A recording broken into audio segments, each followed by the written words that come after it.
shocking display of the Auschwitz gate on a float at the Hanover Halloween parade last week, the question remains of how the float was able to be approved and whether the lessons of the Holocaust itself need to be retaught. What kind of stunned me more with it was the response that they didn't know what it was. Adam Mann wanted his family to know exactly what it was and what it means, which is why he took them to the Holocaust education session at the Hanover YWCA, meant to inform the community about the impact of the period of genocide where the German Nazi regime killed more than 11 million people, including 6 million Jews.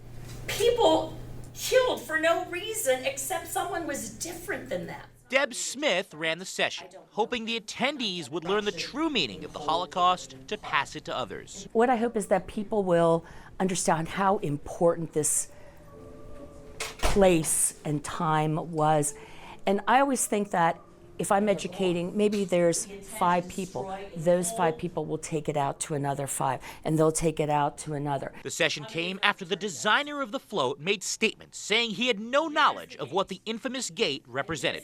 1.1 million people were murdered at Auschwitz during the Holocaust, and both organizers and those in attendance say remembering the past and the hate that led to it is the only way to make sure that it never happens again. Education fights hate, fights misunderstanding, and I think this is our obligation. This is our responsibility to educate in any way that we can and to try to build a bridge of understanding. It's very important for our younger generations to understand the history so that way we can make sure that we don't repeat it. James Corrigan, Fox 43 News.